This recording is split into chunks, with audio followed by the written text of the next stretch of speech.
Hey everybody, how you doing? Thank you so much for coming on to the channel, KC the Pilot. Do you know, I'm absolutely delighted, and I've been excited for quite a while to get back on here and do YouTube, because I haven't done a YouTube for probably like close to 6 months now, something like that. So it's absolutely brilliant, absolutely chuffed to be back. For the show tonight, then, it's all about pilot interviews and like what can we do to try and help ourselves during a pilot interview. And for that, I've got one of the most qualified guys we could possibly wish for and possibly want. It is Flight Deck Wingman. He's helped a lot of people in his experience, initially as a military pilot flying the Harrier, and then now as an airline pilot. And I'm truly happy to have him on the show. By the way, guys, for the format for today, if you have any questions, please send them and put them straight online, and then hopefully would love to hear your questions. Right, well, let's add Andy to the stream. Andy, you there? Andy? Oh, sorry, I was just reading maybe this book. I was just reading the paper. It's become a pilot in Europe. How you doing? Yeah, no, not bad. Thanks for coming on and being on the show. It's great to have you. It's been, I was just saying to the guys that it's been over like 6 months since I did my last YouTube one. How's things going with you? Good. Oh, that's an impressive setup you've got going on there, I have to say. You look like a full-on broadcaster. All the gear, no idea is the name of this scheme. I'm well, thanks, Casey. Thanks very much for inviting me onto the podcast. Well, I say podcast. That's about podcast onto YouTube channel. No, that's all good. So I was just saying to the guys, if anyone has any questions, please post them. The format is we'll initially go through to the 10 biggest problems or 10 biggest mistakes not to make during your pilot interview. And then as we go through, we'll answer some of the questions. Thank you so much, guys, to everyone who sent questions in on Instagram and also like through chats and stuff. That's absolutely brilliant. We'll try and get to them all. But as I say, guys, this is like supposed to be an open forum, an open chat. So just send your questions in, and we'll try our best to answer them. So Andy, right, let's get into it. So pilot interview, mistake number one. Then you say, I'll let you introduce the point. Go for it. Yeah, so the first thing I'd say for your pilot interview is make sure that your appearance is aligned with the standards required. I run these courses in person when COVID isn't inhibiting it. And even in our joining instructions, I say to people, smart business attire, because I want people to get into the mode of thinking about going for the pilot interview. And honestly, I'm still surprised this day that some people will turn up and not be in that type of smart business attire. And if you think about it, what are you saying to an airline potential employer if you don't turn up looking smart, looking the part? Ultimately, these airlines are looking to recruit you as a professional pilot. And of course, the customers that you're going to be flying are going to expect to see a professional pilot. So think about the standards required. Some airlines will encourage a more relaxed dress sense, in which case I tend to arrive perhaps looking like you're smart and then relax it in accordance with the company ethos once you're there. It's always better to be a bit over-prepared than under-prepared. But thinking about a company like EasyJet, they'll often say, just that we encourage, not wearing ties, for example. I went for an EasyJet interview, turned up in a seat, and I got there, took off my jacket, undid my tie a bit, relaxed, and just, make sure your shoes are polished, basic stuff. Obviously, it's not just guys going for interview, there's ladies going for interview as well. So everyone, just make sure you're looking smart. General grooming as well, have your hair cut, et cetera, et cetera. Yeah, that's a good one that you mentioned there, Andy. I think as like a low-hour pilot myself, who is going through like an interview and assessment process, it's often one of the big expenses that you're thinking, oh no, as like a low-hour pilot, you think, I can't, do I really have to go and spend 250, 300 quid on a suit and buy this and buy that? But as you say there, I guess it's important either way, just to make sure you come across as professional as you possibly can. Yeah, 100%. Yeah, absolutely.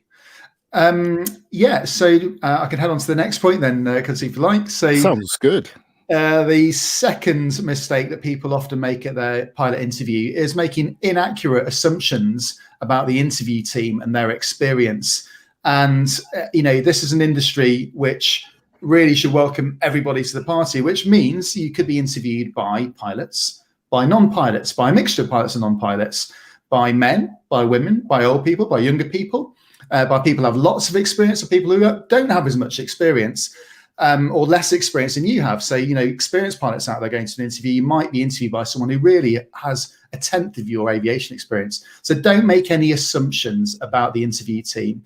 And I think that's really important. Otherwise, you find yourself caught off guard and not coming across in a natural way. So don't have any assumptions. Yeah, that's a really good one.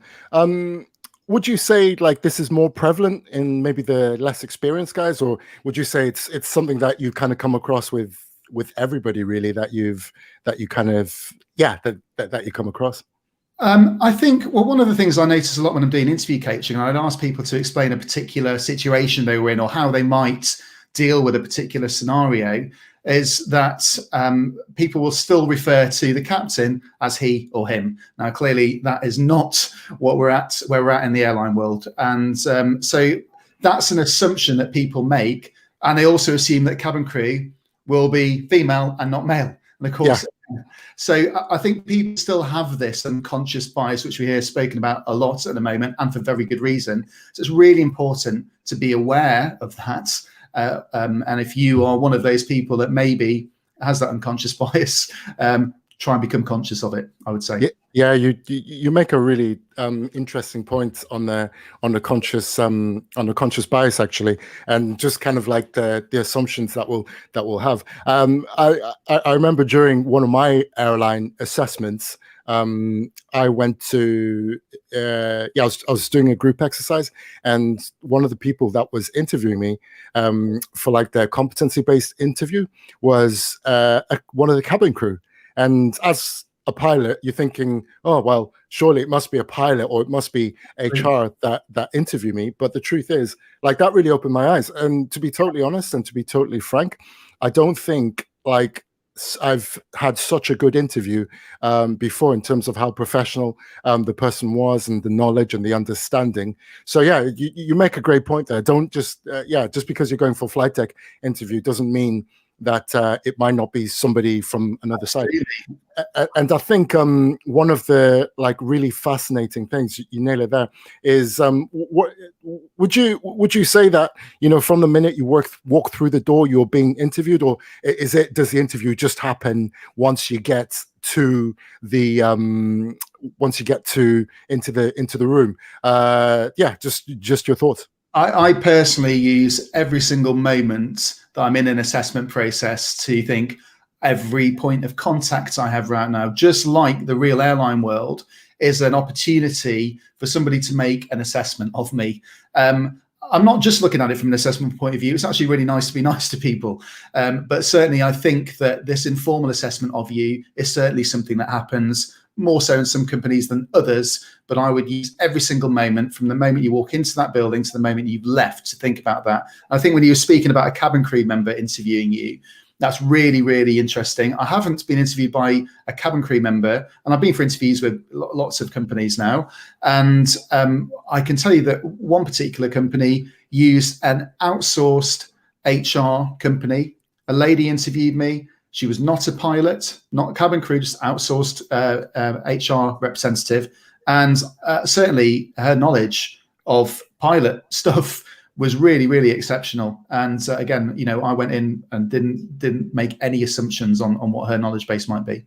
That's a cool point. I just noticed a comment from Fly Rocky. Hello guys, Fareed, thanks for coming along. Yeah, thank you for coming along, Fareed. Guys, if anyone's got any questions or comments, please just put them into the chat, and would love to hear from you. Don't hold back. And also just to mention, there's a load of resources in the description of the video, which we're going to come to. But if you want to have a little browse, there's Flight Deck Wingman's website. There's also my website and a couple of other things that we're going to be talking about. So yeah, please also look in the description. Shall we move on to the next one then, by the way? Yeah, absolutely. So the next mistake people make for a pilot interview is lack of preparation. And to be quite honest with you, there is no excuse for a lack of preparation. And right now, in particular, when people perhaps, particularly aspiring pilots that are coming out of flight school, and those that tragically lost their jobs, it looks like a pretty dire environment out there for recruitment. And I'm sure it isn't great, but this is a fantastic time to get prepared. Don't expect other people to help you or do this preparation for you. And I think it's a bit of a failing really in schools, especially with young people. You're sort of told that you must do this, you're told you must study that. And at some point, most adults to learn that they've actually got to do the preparation for themselves. You really, really must do that preparation for yourself. Don't expect other people to do it for you. And one of the other things is people prepare generically for any company, and they really don't think about the company that they're going to work for. And it's really important to research that company effectively and do prepare. A lot of people will want to know what a particular company asked as well. What question did he get asked? What was the competency-based question? And people panic and they go around asking all their mates what questions they got asked. I am going to talk more about rehearsing in a moment, but preparation is very different from rehearsing answers, which I don't recommend, by the way. I'm going to talk more about that in the next pilot interview don't do section. Yeah, no, that's a good point. So here's one for you, Andy. How far in advance would you say to kind of start preparing for like a pilot interview? Is this? I'm just trying to think of, in my case, would you say maybe you start a couple of months in advance, or is it like a couple of weeks? I don't know. Or maybe that's just you kind of feel it. What are your thoughts in terms of timeline? I'm going to say an absolute minimum of 2 weeks, absolute minimum.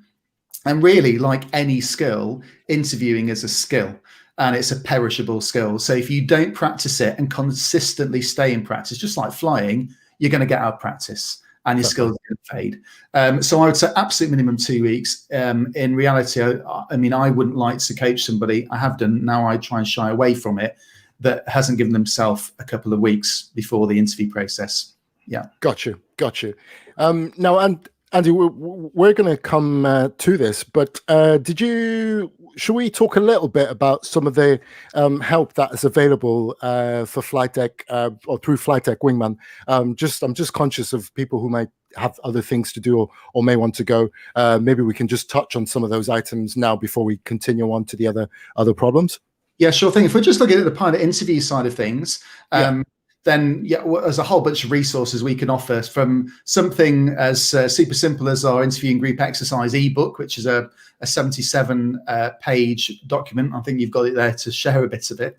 And that ebook normally retails at $39.99. So if anybody wants to purchase it for the next 24 hours using the discount code kcthepilot, all the capitals and no letters, you can get that for $29.99. It's packed full of really, really interesting, useful stuff, including, making these important plans and first impressions. Just a few of the pages here that you might expect, to evidencing competencies, why it's so important. And we make it super simple in this ebook. It's all color coded, so you can see how we evidence competencies. And I'm going to talk a bit more about that shortly, Kudzi.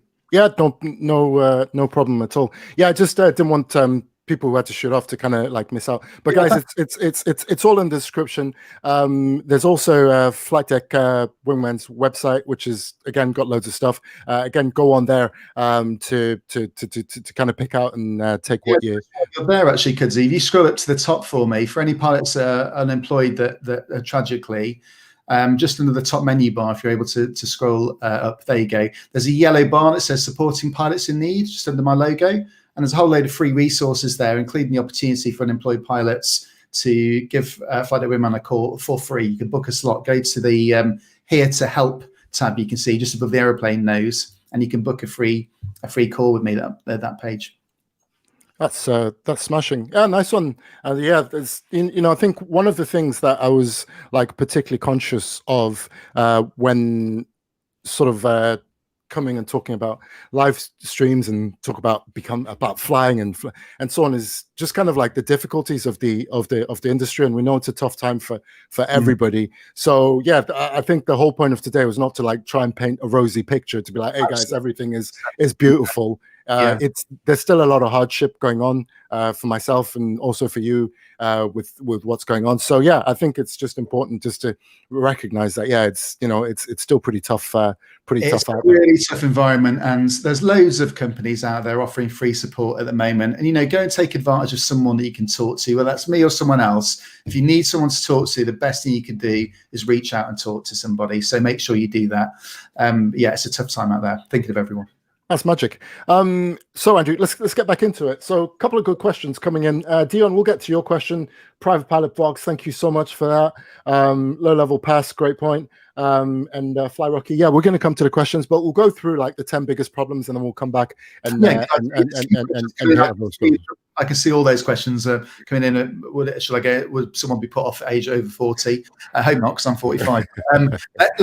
We'll come back to those. I promise we'll answer those questions. That's great. Thanks for keep the questions coming, by the way, guys. This is absolutely awesome to see and do. So on to the fourth problem then, Adi, if you're ready.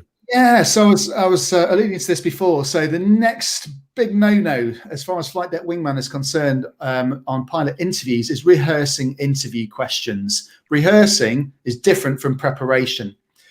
The danger of rehearsing interview questions, so asking your mate what they got asked and then trying to deliver a rehearsed answer, there's several pitfalls in that.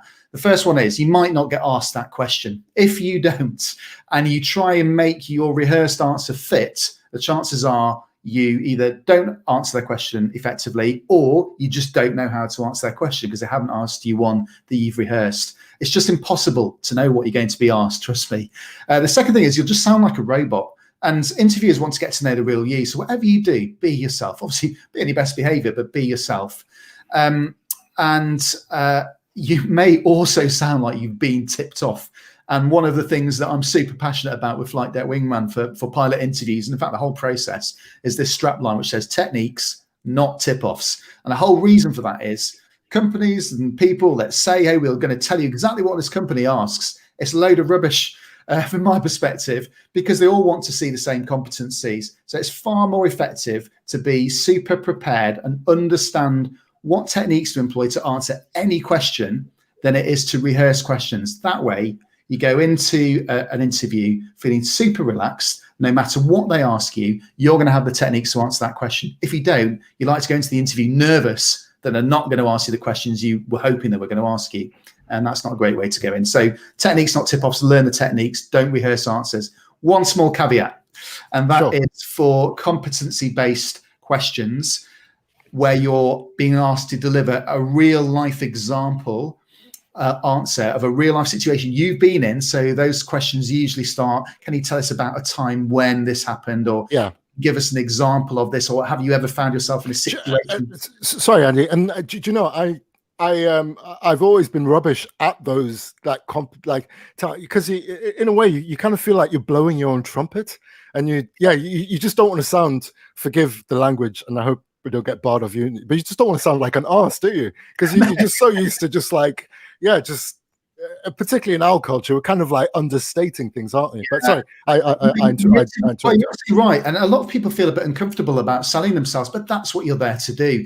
All these interviewers want to see is that a couple of things. One, that you're a good fit for their company. And two, that you have got the skills and qualities, i.e. the competencies that are going to make you an asset in the role of pilot and an asset to that company and its customers. Sell yourself. The competency-based questions, though, back to this rehearsing bit, you do need to think of some examples before you go into your interview. If you haven't thought of those examples and packed them full of competencies before you go in, then it's very difficult to think of those examples as real-life ones before. So that's the only small caveat. Again, it's different to rehearsing answers, but it's preparation that's key. Yeah, nice. No, that's a good one, guy. If I could spend all night telling you about some of the shockers that I've had, where I just haven't like got myself sorted, and they're like, "Oh, tell us at a time when you showed leadership," and you're like, "Well, Yeah. this one time I was at my grandma's house and we ran out of milk, so yeah," and then suddenly you just knackered. Yeah, you just be like, "Stand it up."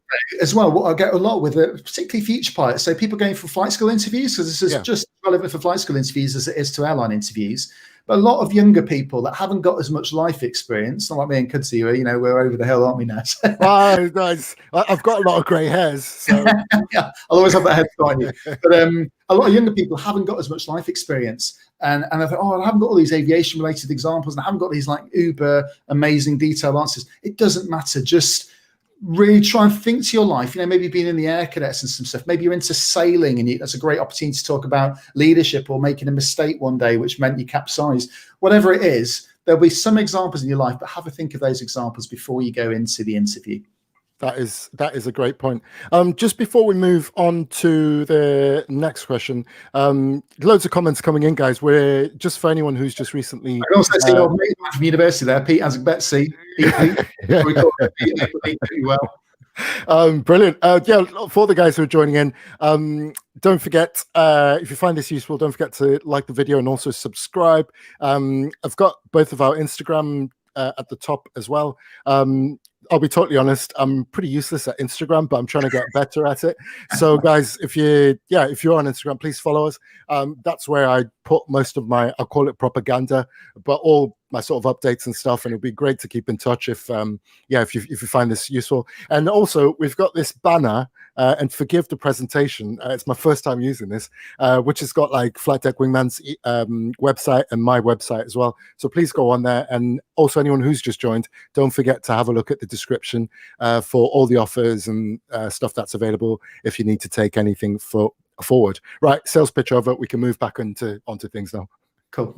So the next big tip for your pilot interview, or big mistake, is not researching the airline that you're applying to and looking at their ethos. It's really, really important. And there's a bit in the guide, again, Casey, if you want to grab that page, but we talk about it in the ebook. It's really important to research the ethos of the company you're applying to.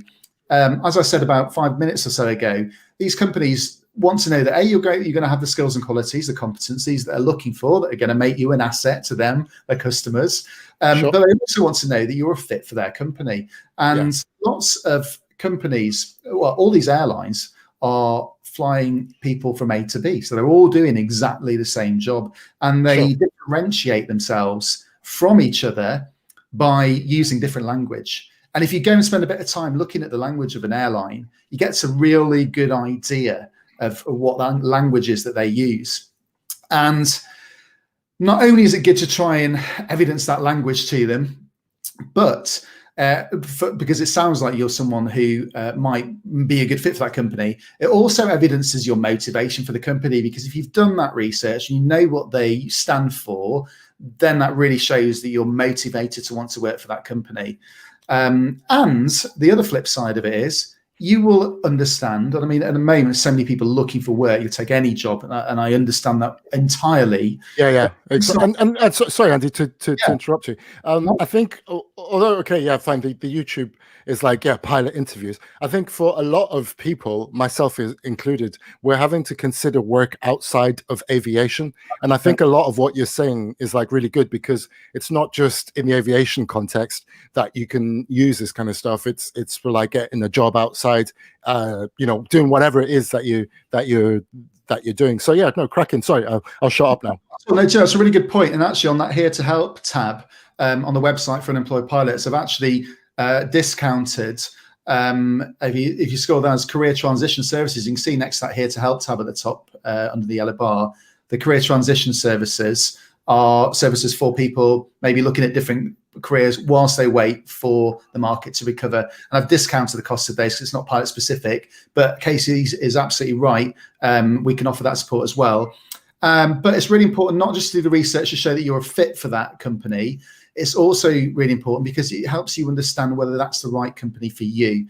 And in this industry where when good times return, and they will, where you're usually, in most airlines, still bound by some form of seniority, in that even if it's not for promotion, once you leave, you will start almost certainly at the bottom of the new airline, and that happened to me.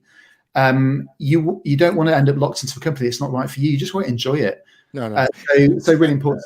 And that's a cracking point actually that you've just made there, Andy. I think when I was looking for my first job, I think at times I was certainly guilty of just chasing everything and everything. And then I think I look back now and I'm like, oh, no disrespect to any company or wherever, but I look back now and I'm like, do you know what? That probably didn't work out for the right reasons there. And I think you get the feel quite early on in the whole process in terms of how they manage the recruitment and how you're treated and so on. But yeah, that's an awesome point there in terms of the culture and so on. And sometimes it enables you to you actually look at an airline, you start doing the research, you go, hey, do you know what? I never really thought about this company. It looks awesome. And that's the sort of company I want to be in. So that ethos research is really, really important. So definitely do it. Okay, so the next point, because if you're happy if I go into that one. Yeah, absolutely. For your pilot interview, the big mistake people make, they deliver answers that are too long or just rambling. That's me guilty all over. We've all done it. And really, that's from a lack of preparation, almost certainly. Sometimes just a lack of awareness of how to structure answers in an interview. Of course, Flight Deck Wingman, don't tell all your secrets here, because nobody's going to come and use you if you tell all your secrets today. You know what? If I'm helping people out there, then I'm happy. It's obviously a lot more to what Flight Deck Wingman does than this. But yeah, hey, for everyone listening out there, if this is helpful, then I'm super happy. KC's super happy. So let's keep going. So if you deliver an answer that's too long or too rambling, there's a couple of dangers. One is you may not answer the interviewer's question, or your answer just gets lost. All the good bits get lost in this massive long rambling thing. It also wastes time. I don't know how long your interviews were, KC, but most interviews are around 30, 40 minutes. Yeah, I was just thinking 30, 40 minutes, something like that, yeah. Yeah, and if you ramble on for 5-6 minutes on something that should perhaps take a minute and a half, you've wasted time in the interview, which means you've probably wasted time to score well in these competency areas. Interviewers are human as well. Don't want to bore the interviewers. No, exactly. So trying to have a good cohesive answer. And I say to people, if anyone out there has been through an MCC course, or pilots, current pilots, we know the pilot competencies we talk about in communication, your briefing has been relevant and concise. And I would say that about interview answers as well. They need to be relevant and concise. If you do that, you're going to score well. Brilliant. And if you do ramble on, you're probably looking like you haven't prepared for the interview, and that's not going to say a great deal about your motivation or your professionation. So I've just noticed a comment from John, and he says, in fact, this is going to be a real test of my abilities on this program. That's awesome. So yeah, it says in this current situation, I don't think pilots will have the luxury of choosing 100%. An airline. Yeah, 100%, John. Yeah. You've nailed it on the head there, and yeah, absolutely right. I agree. I agree totally with John. Where in terms what we were talking about is to obviously, as better times return. I don't know what time you joined the conversation, John, but you're absolutely right. And at the moment, people just got to find a job, of course. Yeah. The next, are you anything more on that one, Andy, or do you? No, that's all good for me, Casey. Thanks. Cool, nice one, cool. So we're about halfway through the mistakes now, guys. For anyone who's joined recently, thank you so much for joining. Great to have you. All the resources are in the description, so please go into the description. Don't forget to go on flightdeckwingman.com, and please, if you're on Instagram or on any of the social media, there's our details there. So please give us a like, give us a follow. And if you find this channel useful, don't forget to like the video and subscribe to the channel. So moving swiftly back to things then, I guess, are we ready to talk about the next point, number 6? Yeah, absolutely. So the next big mistake that people make during a pilot interview is delivering, I think we've done that long, too rambling one, haven't we? Oh, no. Shocker. Yeah. All right, go to the next one. Next one. There we go. Right. I can't be trusted. I knew I was going to do something that was. So the next biggest mistake people make during a pilot interview is delivering an overly embellished situation during a competency-based answer to a competency-based question. So competency-based questions are the ones that use the STAR, STAR, format, and you want it to answer the question. If you don't know what that is, go and look it up, or grab our interview group exercise ebook. But the main point of a competency-based answer is to evidence competencies. So, for example, people say, "Oh, I'm a really strong communicator." We go, "Well, anyone can say that. I want to see some evidence that you are." So, evidence of it might be one small evidence point might be that you are able to use clear, calm, and concise communication to get a point across. So that might be some evidence of the communication competency. Yeah. But people often get bogged down. The first part of the STAR is a situation. And then it says, this is my task. And then these are my actions. And the actions is where you usually get most. Ali, stop telling them all the secrets, mate. No one's going to come see you.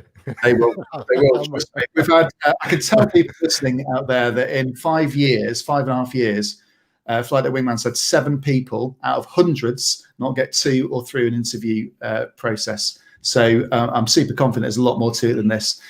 Now the situation bit, people often they start telling the situation. Here I was saving flamingos from the brim of a volcano, wearing a spacesuit with an arm missing. And they make all about the situation. They love telling a story, and then they say, "So basically, I did this, and that was it." And they go, "Well, hang on, I was wanting to hear your competencies," and you spent 2 minutes of your answer delivering this amazing story. It's not about the situation. The situation needs to be clear, but it's all about the competencies. So remember, that's what competency-based questions are all about. Yeah, that's an awesome shout, Andy. Whilst you're just on there, I just wanted to just actually share one of the books that really helped me. Let me see if I can get the cleverness to work. So this is not necessarily just for actually, can I get the cleverness to work? Let's try one last time. So this is not necessarily if you are just for the airline environment. It's also if you are in, I can't find it, but basically it's called Why You, and it's the 101 interview questions you'll never fear again. It's by a guy called James Reed, and this is not just like for pilot interviews, but just for general like competency. Yeah.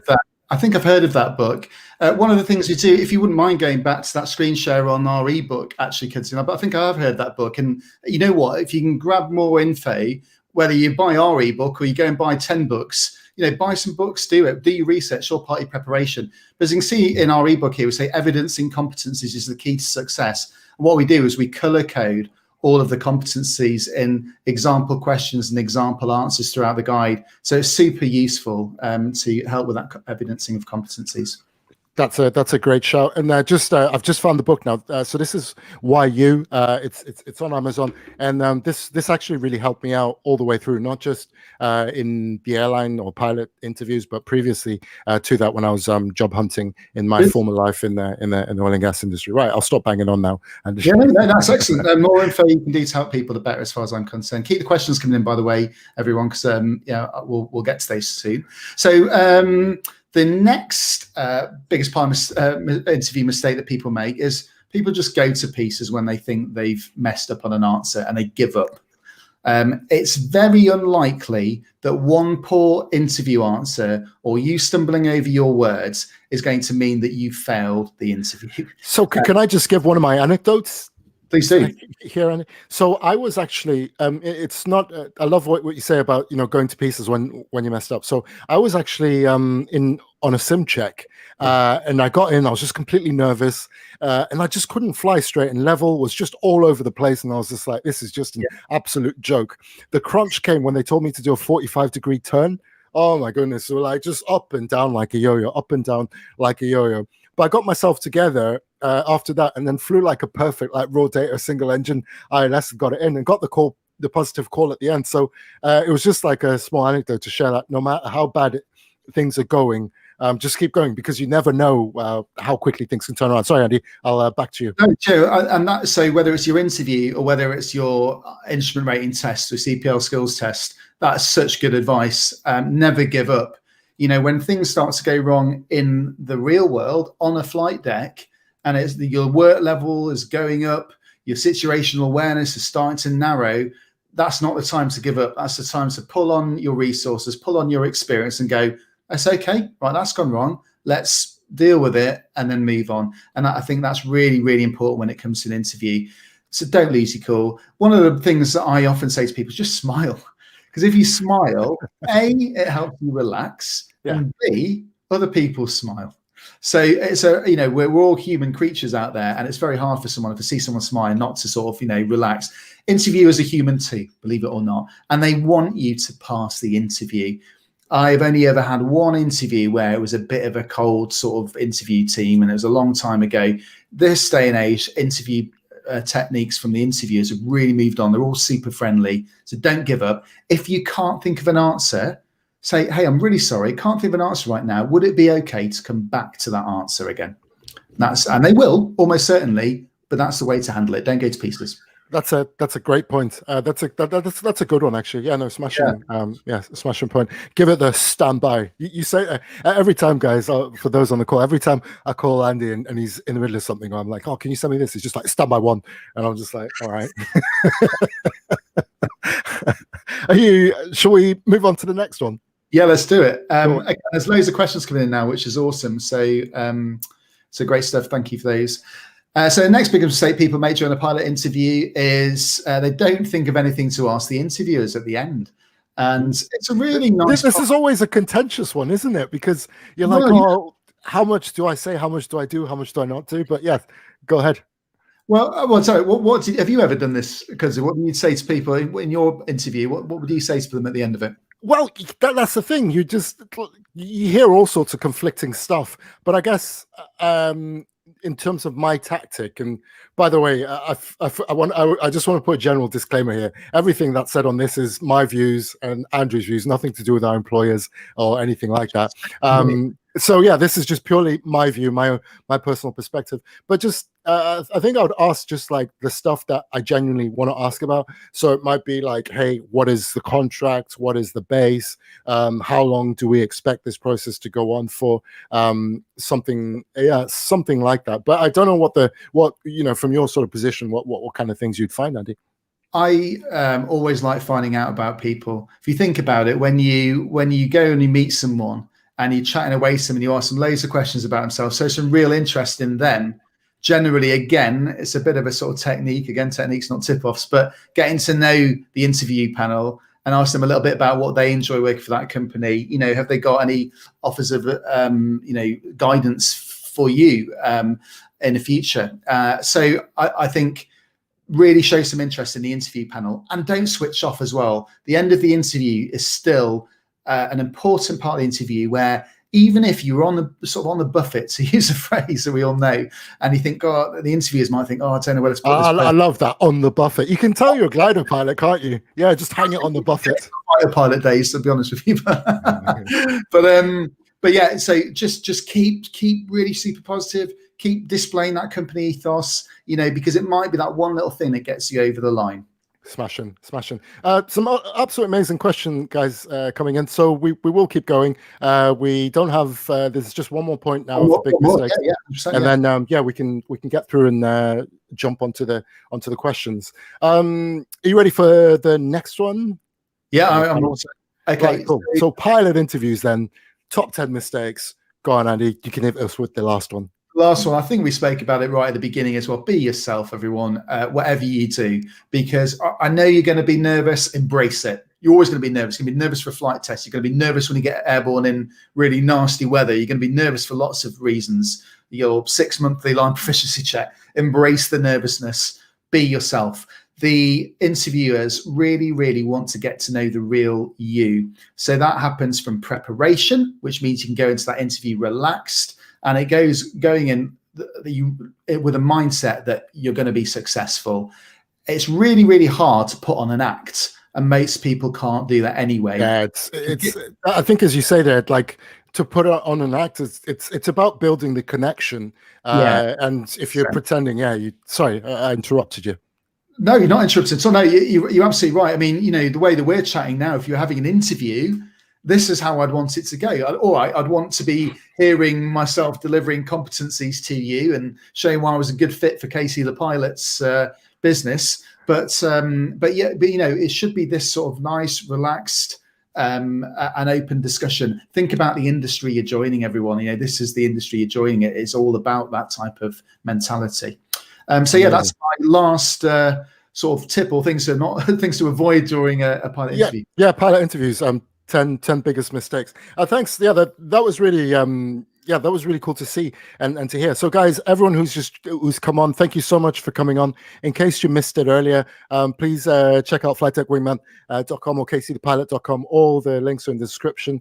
We've mentioned a couple of things. If you find it useful and you want to keep in touch, please like the video, subscribe to the channel, and then I am just putting both of our Instagram details up on the screen. So again, please just go on there. We're not like influencers. I think I've got like 5 followers or something like that. So the more the merrier. And please come along and just engage. Well, we can move into the sort of the Q&A aspect of things now, if you're ready for that, Andy.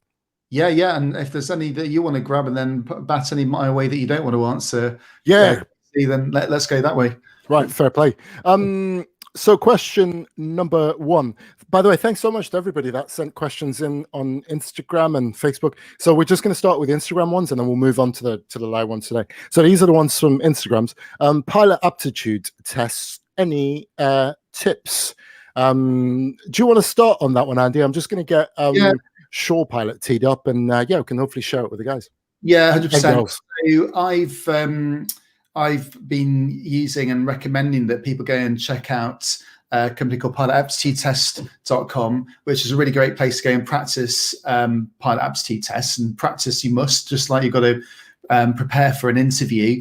But this same company have a product called Shore Pilot, and they are offering a really awesome opportunity to go and take some industry level pilot aptitude tests for free. And to get results on your feedback. So I think that Casey's teeing up. There we go, Shore Pilot. So you putting a link in the description here? Yeah, so there's already a link in the description, and this is totally free, by the way, guys. By the way, so it allows you to do the test, and then you get the feedback afterwards. It's not a sell to try and get your money or anything like that. It's completely free, and it kind of works in two ways.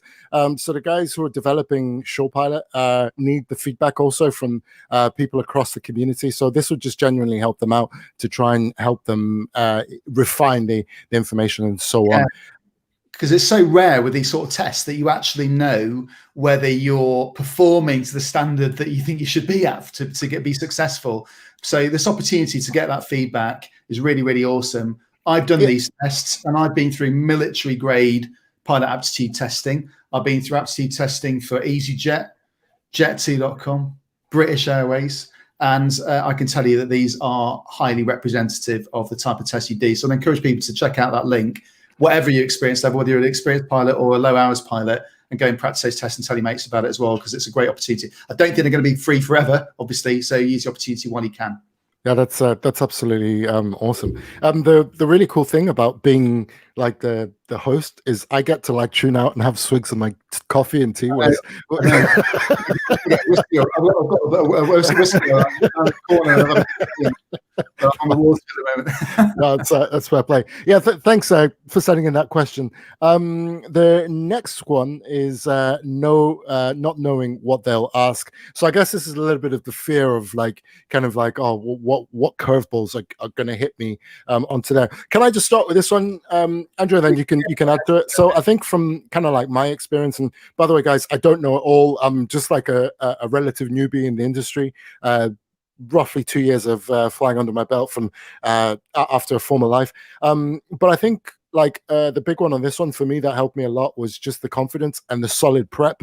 If you've prepped well for an assessment, for an interview, then you're just like, well, I've done my best, done the best possible that I can. And if they want to, I should be okay for most things. And just having the confidence, if they give you a curveball, just be like, oh, I'm really sorry, I'll have to just come back to you. I'll check here, but I don't know the exact details. Anything you want to add to that, Andy?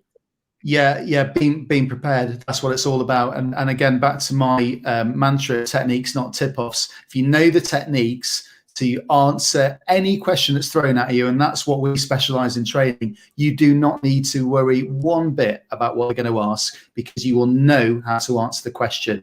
It requires a lot of preparation, but it's so much more relaxing to go in knowing that you are prepared, you've got the techniques to answer any question, than to rely on tip-offs and people saying, hey, this is what I got to ask for, here's a book I can sell you on this X Airlines recruitment process. Prepare, and we can help that for sure. No, that's absolutely awesome. So just on books, guys, for anyone who's just joined the call, don't forget to go into the description, check out Flight Deck Wingman's book. There's also my book that I've got, How to Become a Pilot in Europe. For my book, it's more focused around not having to remortgage your parents' house to become a pilot, and just focused on how to try to get the cost down. Oh, there it is. This is how responsible I am. I forgot but Flight Deck Wingman thankfully is got it there. So yeah, guys, everything's in the description. Go in there and check it out. Another thing I want to say about this, a lot of people get sold lots of stuff by lots of different flight schools. Do your research on your flight schools. This book, genuinely, the bit talking about which flight schools to choose, and I'm a massive advocate of the modular training route as well, especially right now. That's not saying the integrated training route is rubbish, but the modular route, generally speaking, enables you to time your training, and it's less expensive. And honestly, in the current environment, and for the last 5 years, it's made no difference to whether somebody is successful in getting an airline job. So what you described at the beginning of that book, Kelsey, is spot on. And it's a great book. I wish I'd had that when I was a younger person. Oh, spot on. Well, yeah, it was cool for me. I mean, I don't think I did anything particularly unique or clever, but I did all mine modular around my pilot training. It was completely by mistake because I got rejected on an integrated course. You didn't so interview, by the way. Second, sorry. I didn't do your interview prep. That's why. So yeah, they rejected me, but thankfully that kind of saved me 120 grand off the bat. And modular was just like the way forward. And yeah, I was lucky. I finished at a time where there was a lot more opportunity, and 4 weeks there's like 3 job offers. So I thought, you have to make a decision. But yeah, absolutely, guys. There's different ways to do research, as Flight Deck Wingman says. Should we move on to the next question then?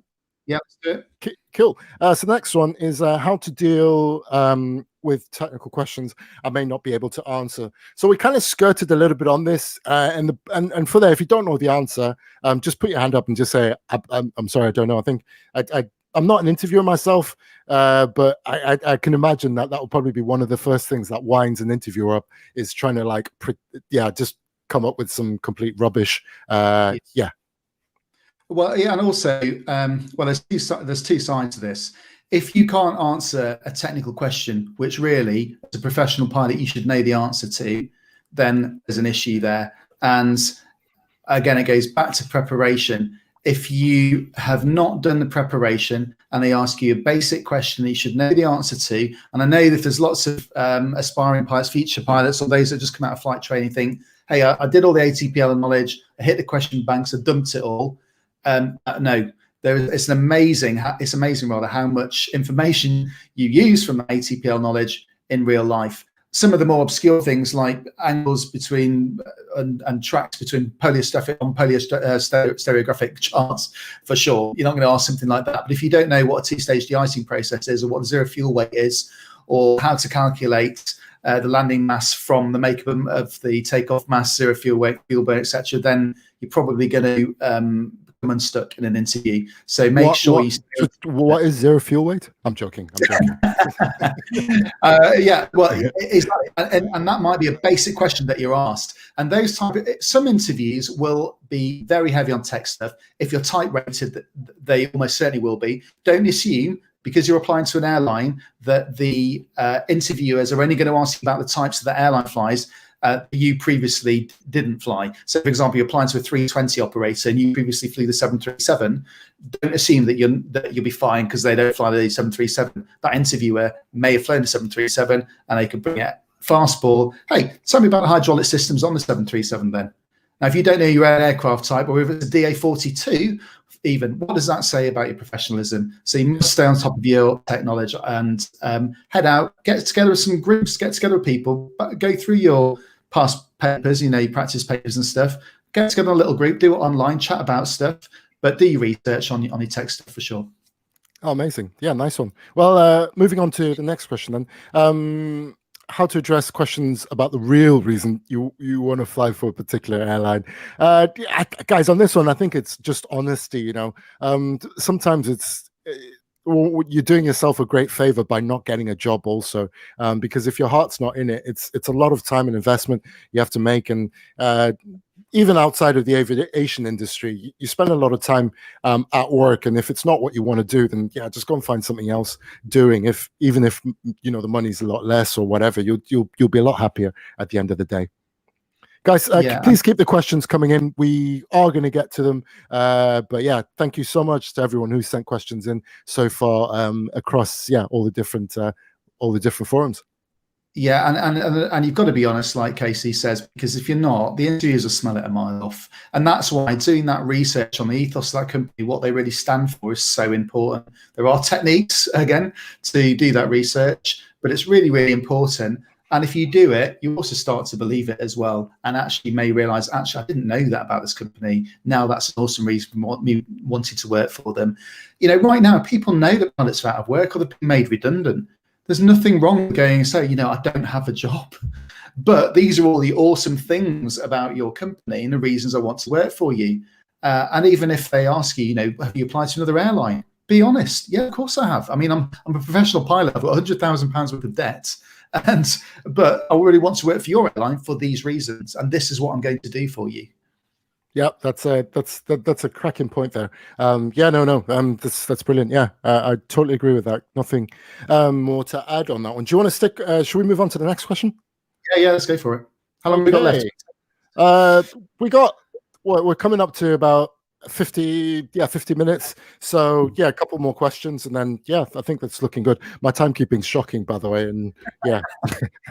But by the way, I see people have been joining. Thank you so much for coming on to the live stream. All the resources we've been talking about are all in the description, guys. So please have a look below. Don't forget to visit Flight Deck Wingman, Casey the Pilot, and then also well, I've literally got like 3 followers, I said previously. So if anyone wants to tag along Casey the Pilot on Instagram, and same for Flight Deck Wingman, you get all our updates there.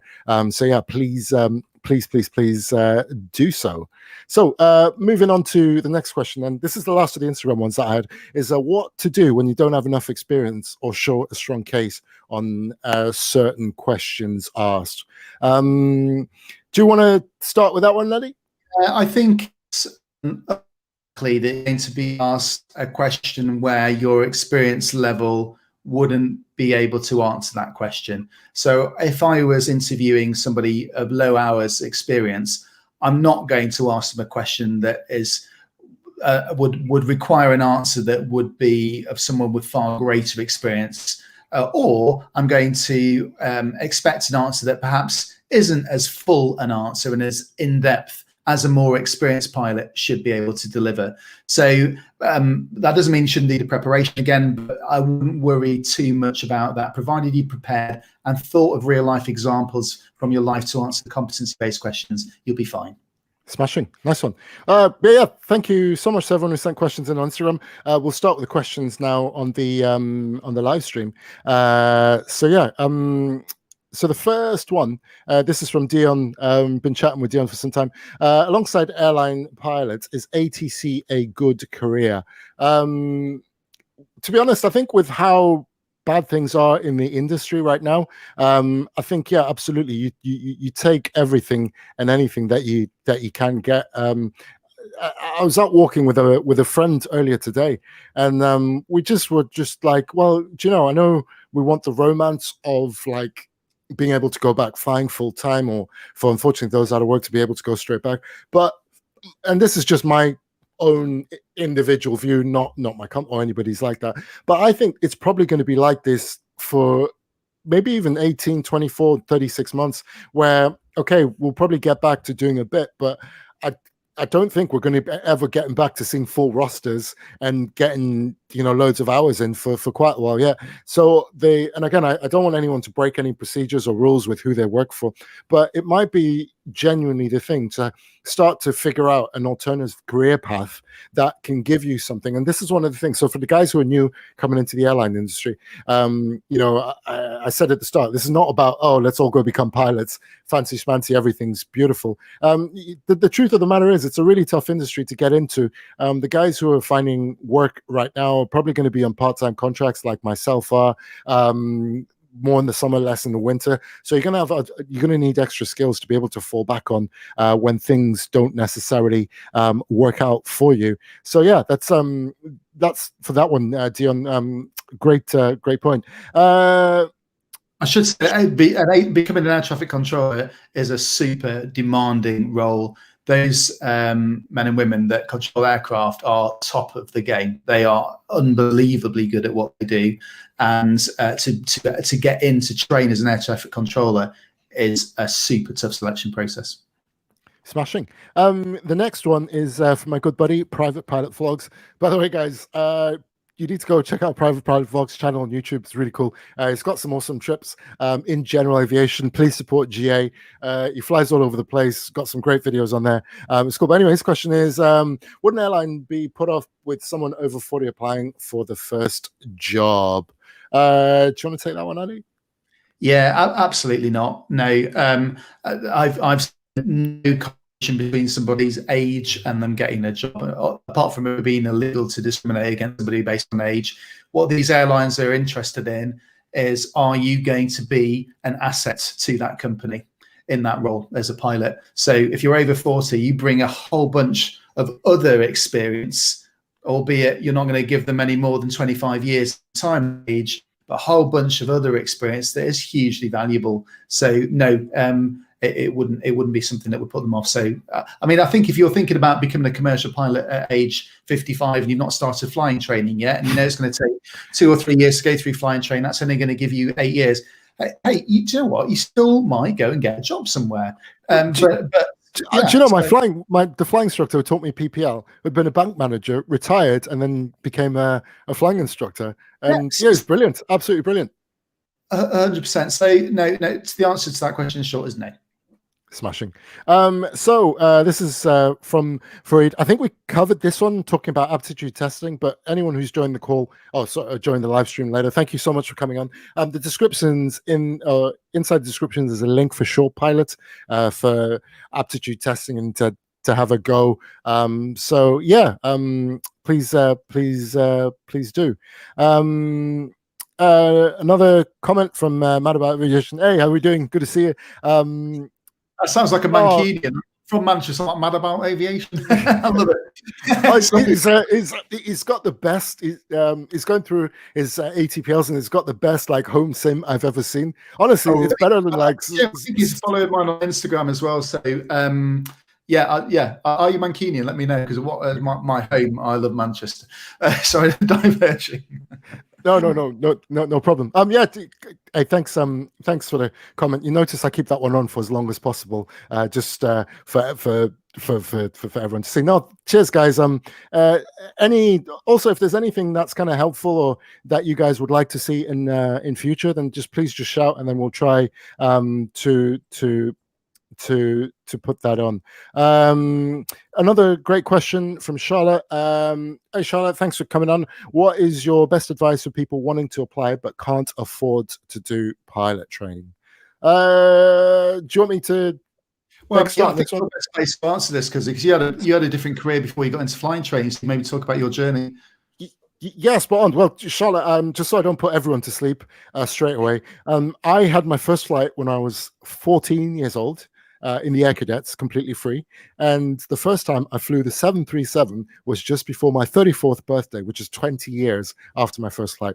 It took me from PPL to getting my job exactly 10 years. It was near enough 10 years to the day that I passed my CPL skills test that I flew the 7.3 for the first time. So the honest answer is, first of all, the Honorable Company of Air Pilots had a load of scholarships. So look at flying scholarships.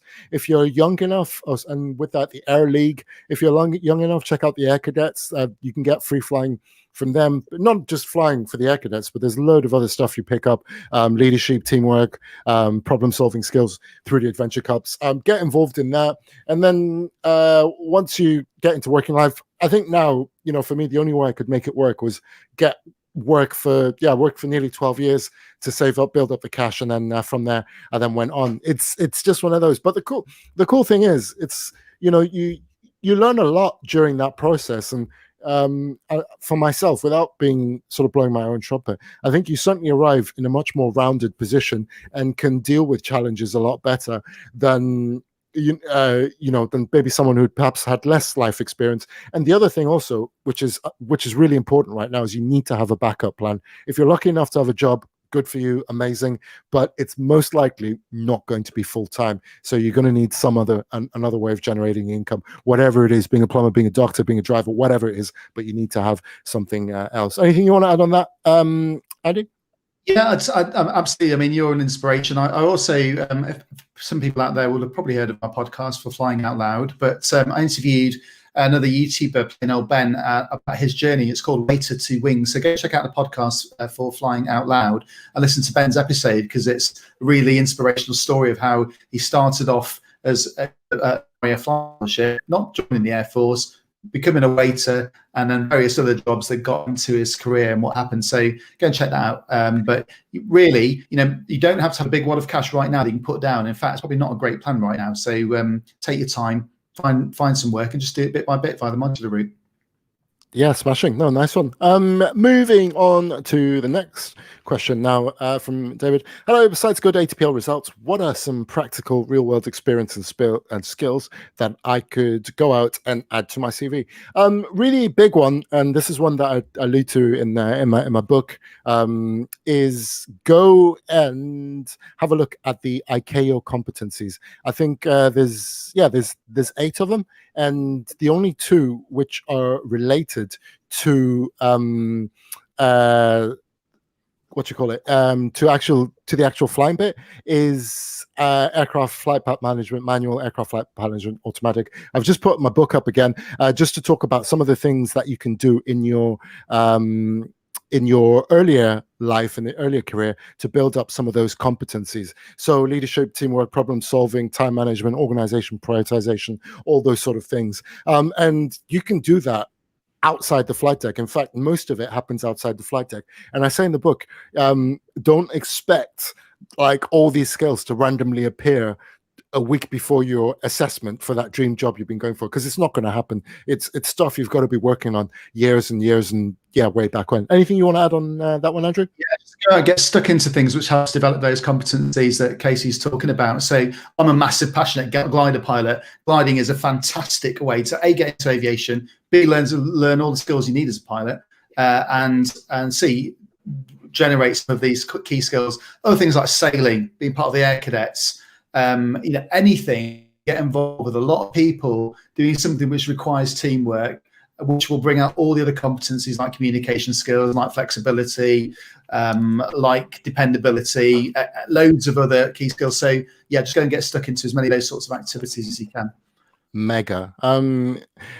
Cool. So the next question is from Julia. Hey, Julia, thanks so much for joining in. Have you got any advice with modular training? Yeah, just work your ass off, do the best you can. It's a really fun journey, but you are going to have to work. Unfortunately, with modular, you don't have some of the cool things that integrated people have, like a director of training supervising your progress. You're just going to have to drive yourself along. But if you're willing to put the effort in, you will get the reward at the end through lower cost of training. You'll be able to work if that's what you do, or be able to get other skills and so on. And this isn't a shameless plug, but genuinely, go check out the book on Amazon. It's all about modular flight training if you haven't. And then if you want to drop us a message, feel free to Instagram, Facebook with any specifics that you've got on modular flight training. What I will try and do in the coming weeks is try and get some of the modular providers to come on and just have a bit of a Q&A and just share some of the sticking points, some of the friction points for guys who are going through training and things to be aware of, and any ideas on things about modular training as well. I didn't go that route because I was a Navy fast jet pilot. Then I just did a bit of add-on stuff at the end. Hang on a minute. You weren't a Navy fast jet pilot, were you, Andrew? Apparently, yeah. No, I'm only messing about. I mean, I think I mentioned at the start, Andrew's one of the flying legends. He flew the Harrier, which is probably the hardest aircraft ever to fly. Yes, just so cool. But what I say about the modular route is, and correct me if I'm wrong, Casey, but on an integrated route, you don't get a private pilot's license, but on a modular route, you do. So if for some reason you get your PPL, marker's not looking great, or your funds just don't allow you, like, oh, do you know what, I'm just enjoying flying. You have a PPL, you just keep flying your PPL and building hours, our building phase, which is great.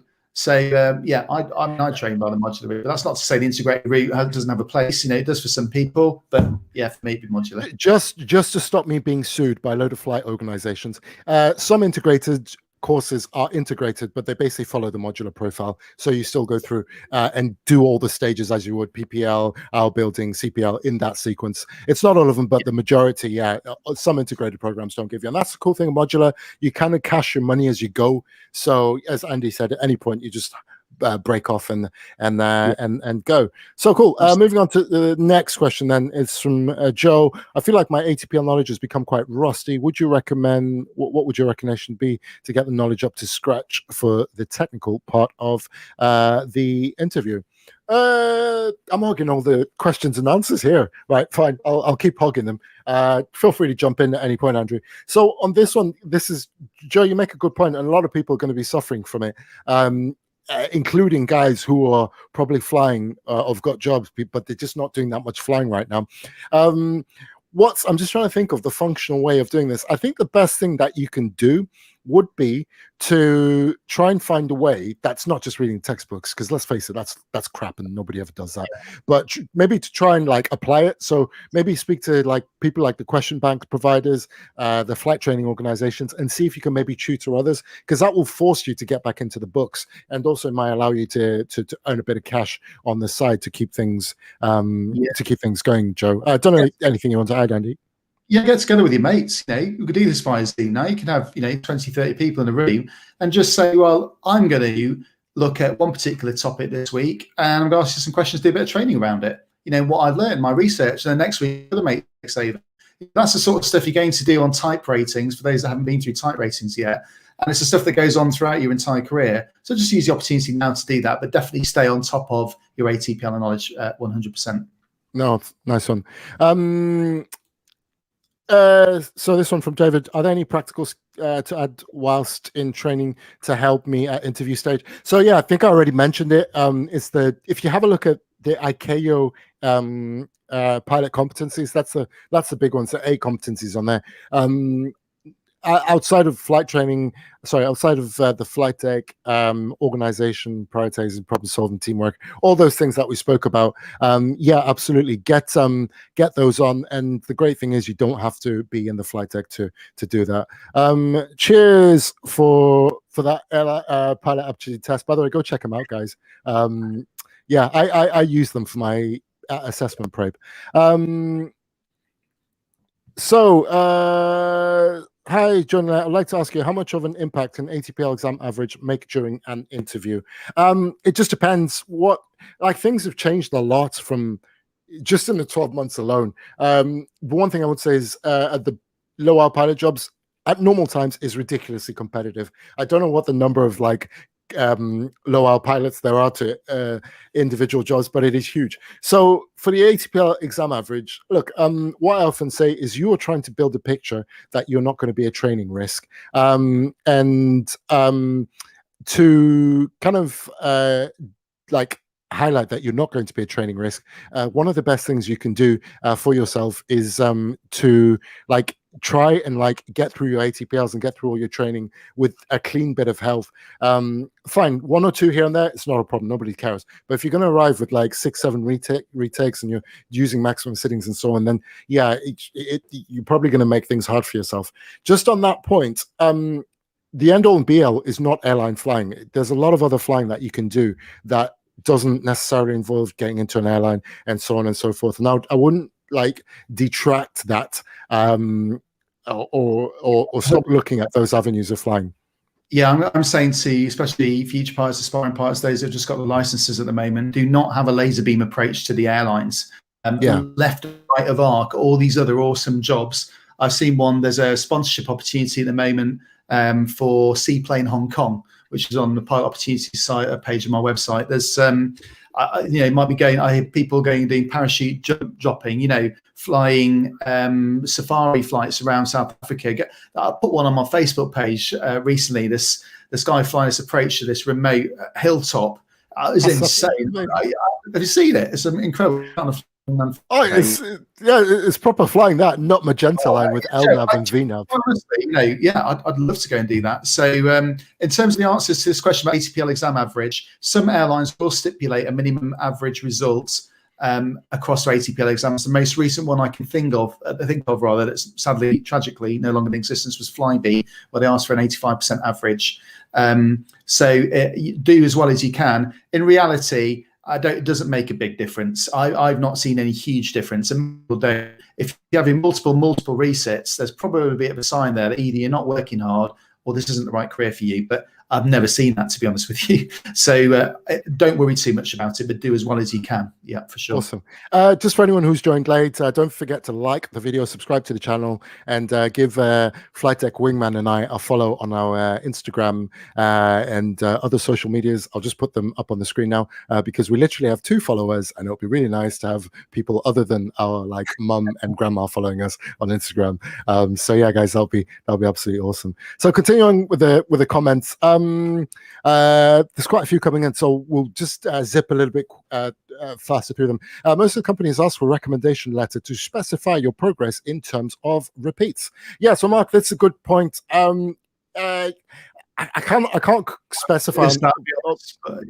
I haven't witnessed that. That's not to say that some companies don't, but in most of the companies I've seen people going to, I've not seen that. That might be different in different parts of the world, but I've not witnessed that, to be fair. But that doesn't mean it doesn't happen. Top tip for the guys going through flight training right now, get your flight school reports as soon as you can.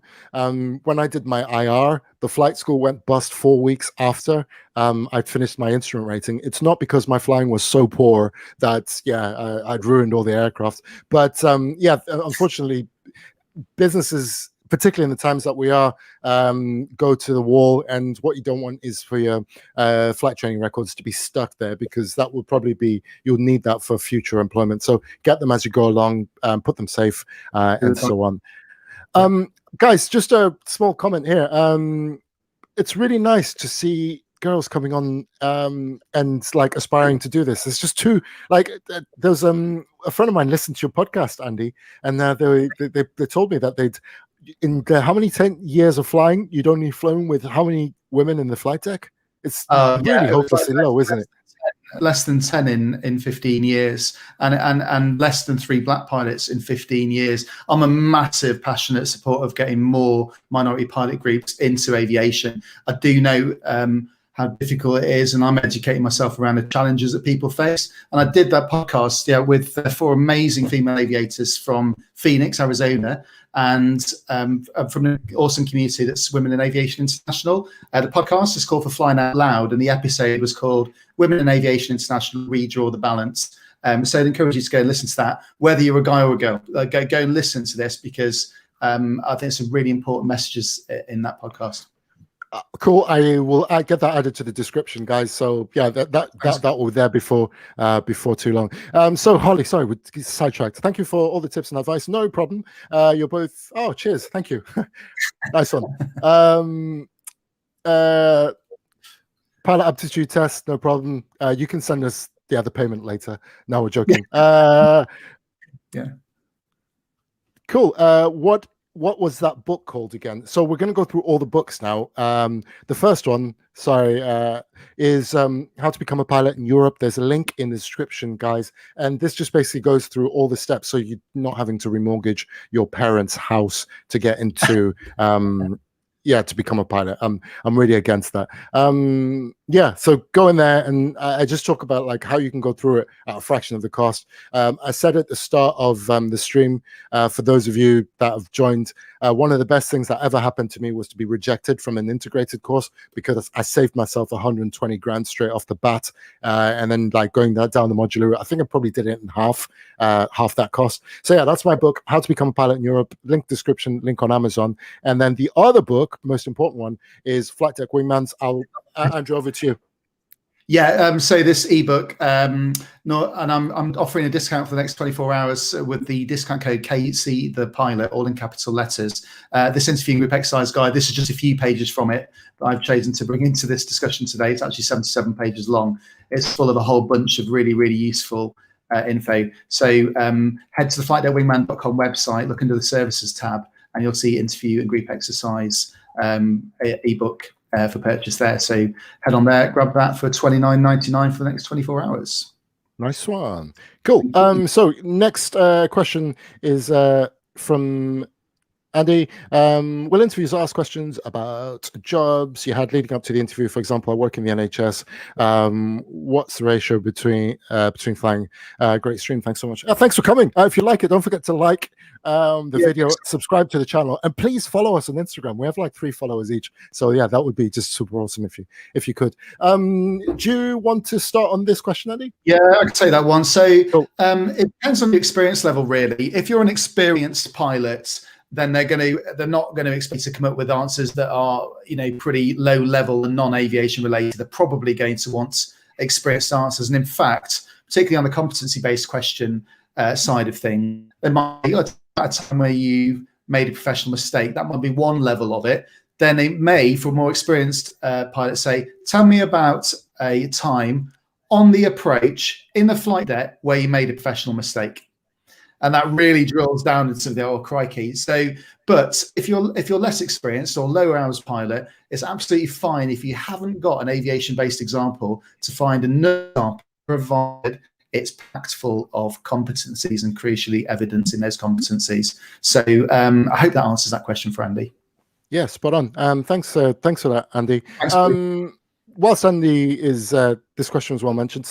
I had a mention today about hour building. I know it's just digressing off topic, but just wanted to mention that, guys, if you're hour building, don't be too reliant on your Sky Demon. CPL is a VFR course. You won't be allowed Sky Demon, and you need to practice your nav. But get onto kcthepilot.com.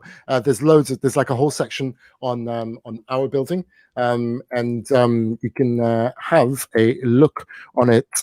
In fact, I'm going to just try and share that with you guys real quick. Whilst we go on, I'll come back to that one. I'll just tee up the next question ready for us to answer.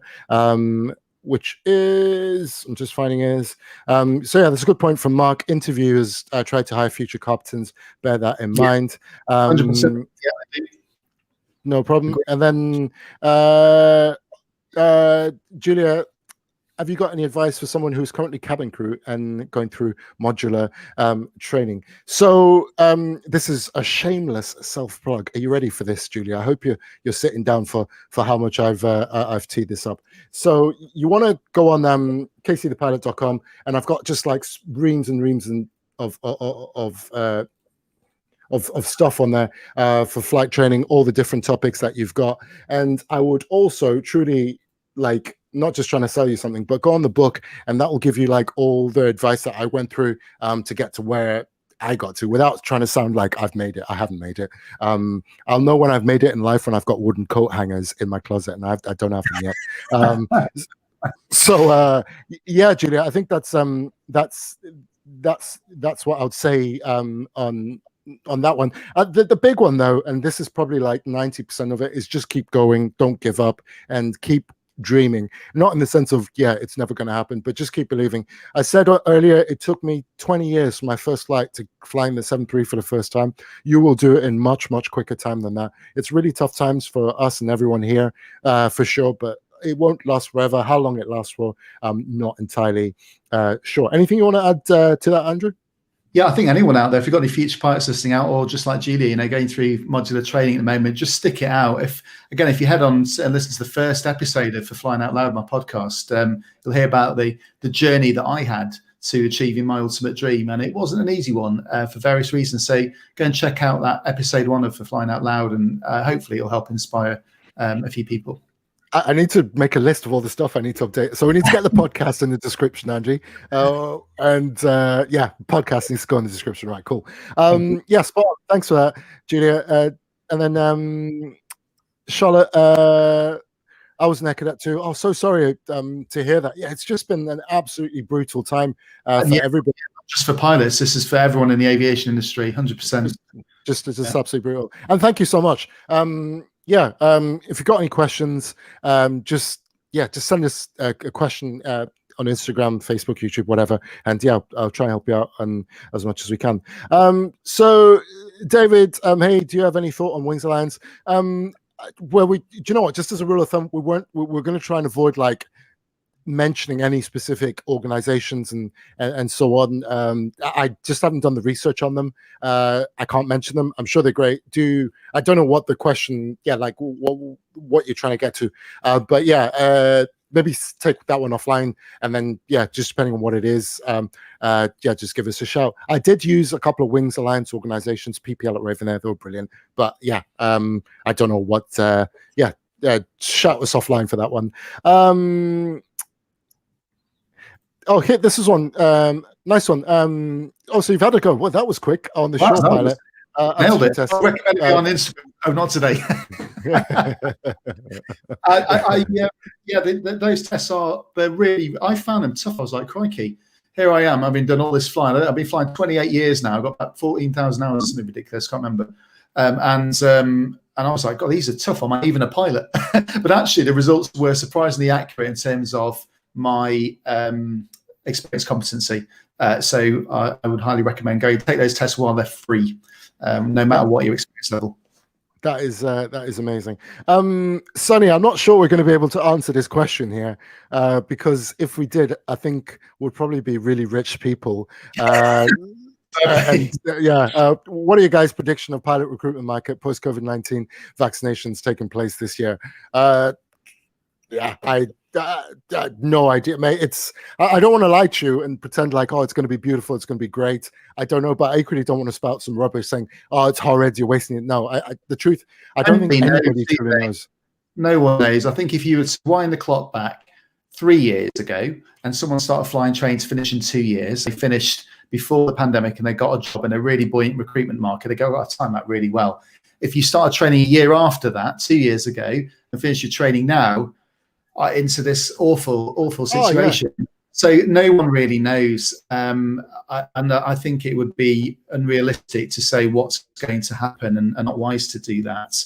I do get a lot of questions about from aspiring pilots, should I start flying training? And the bits of advice I give there are, look, if you've got the money to do it, or you're going to do it on a modular route and take the time a bit longer to do, or fast track modular route and the money to do it now, and you can afford at the end of it to accept that there may not be a job opportunity, that you're going to have to pay to stay in flying currency, that you're going to have to pay to get your license, your medical, your instrument rating valid, and not bankrupt yourself or your mum and dad, then who is anyone to say don't start flying training, but go into it with your eyes wide open and do your research. That's all I would say. Because it may be that, all of a sudden, boom, massive recovery. Nobody knows. It could be several years. Nobody knows. So, that's well said. I'm sorry, Sonny. I would love to give you the perfect answer. Say, in 6 months it's going to be beautiful. Everyone's going to be in jobs doing whatever. But who knows what's gonna happen? A couple of messages of thanks.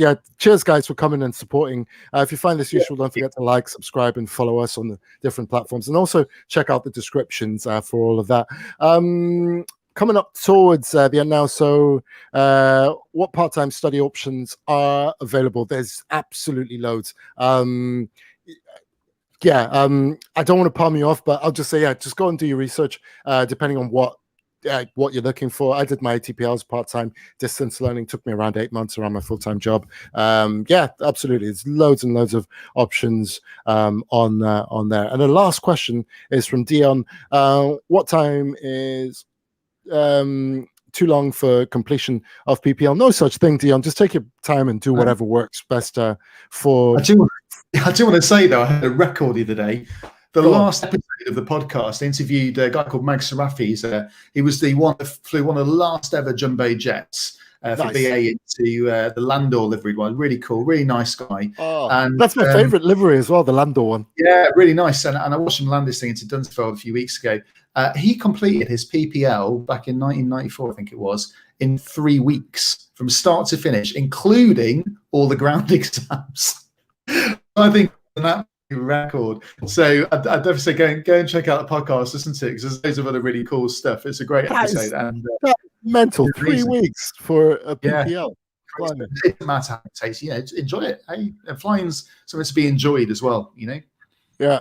So last and final question is from Matt Brooks. Did you have any unexpected questions that you struggled to answer? I'm worried of freezing up like an idiot. Andrew, I'll give that one to you. I did, and I can't remember what the question was, and it was for an interview with EasyJet, and I knew that I had an answer somewhere tucked in my head, and I just said, look, could we come back to that question? I need a little bit of time just to think about it. I know I have an answer, but would you mind if we came back to it? And sure enough, 5 minutes later, I did. But again, it comes down to preparation as well. Preparing as much as you can, and that's what Flight Deck Wingman specialises in, is helping people apply to and pass airline and flight school selection processes. If you are worried about it, come and get some interview and group exercise training with Flight Deck Wingman for your pilot interview. That is absolutely amazing. Guys, thank you so much. I've actually really enjoyed this. This has been a really good way to come back onto YouTube after such a long break. I've done this YouTube thing, so thanks, Casey. And thanks for tuning in as well. I really, really appreciate it. Thank everyone that followed me and asked me questions. And if I ever take a bit of time to get back to you, please forgive me. I do always try. There aren't enough hours in the day sometimes, but thank you so much for following and for tuning in today.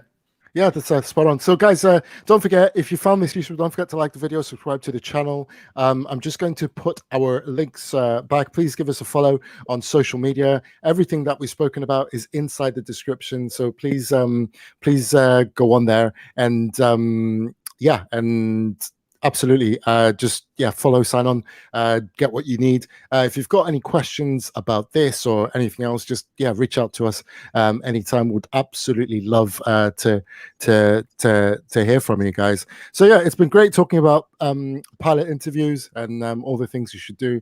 Andrew, thank you so much for coming on once again. It's been absolutely it's been an honor, really. That's really cool. Thank you. Thanks, Casey. That's really likewise, mate, and it's great work that you're doing to support people as well. So thanks very much for having me. Smashing. Right. Cheers, guys. Take care. See you on the next one. Bye. Bye.